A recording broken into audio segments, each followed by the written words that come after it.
So with President Johnson out and President Nixon in, we have a leader with a whole new take on the Vietnam conflict. Nixon wants the war over, and he wants our U.S. troops home as soon as possible. But how he decides to go about that becomes a little bit controversial and questionable. President Nixon actually ordered the invasion of Vietnam's neighboring country, Cambodia.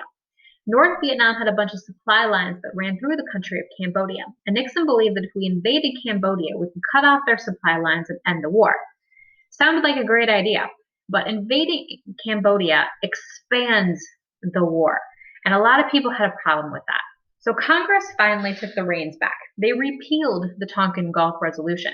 So no longer can the president just send troops wherever and make decisions of this magnitude for the country by themselves anymore. And with Congress back in control of these decisions, beginning in 1971, the United States finally began reducing ground troop numbers in Vietnam, bringing our young men home.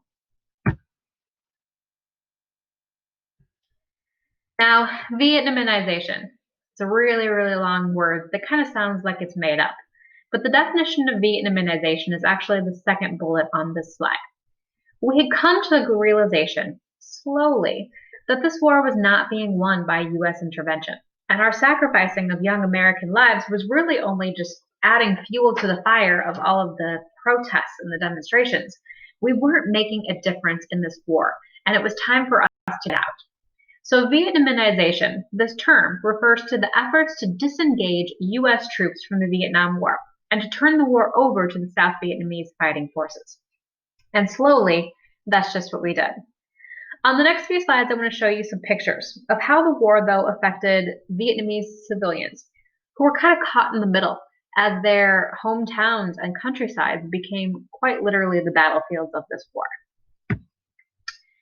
We have in this picture, you can see not only U.S. soldiers in the background hiding in this waterlogged trench, but also a Vietnamese grandmother, her grandchildren as well, all kind of hiding together from the bullets in the fray.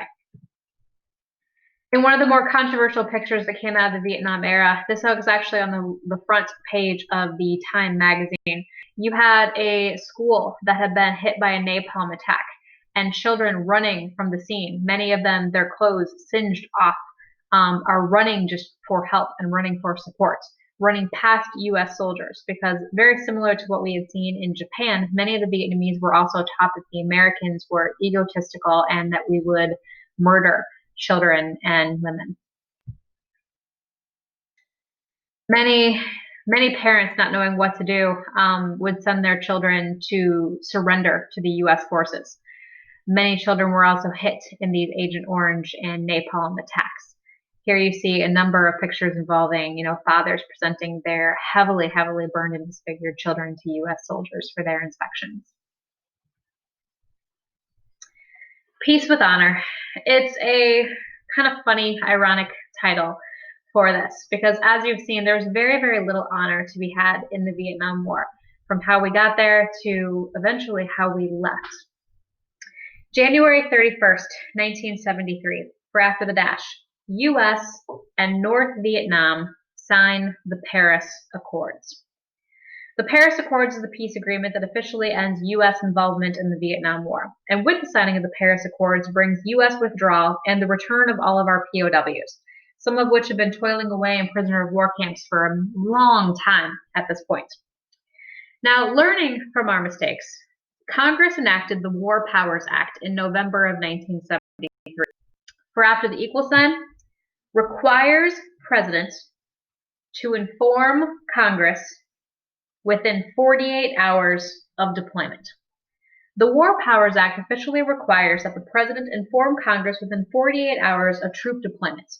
This gives Congress enough time to potentially veto the decision or call back the troops before they are sent into another country or we expand a war.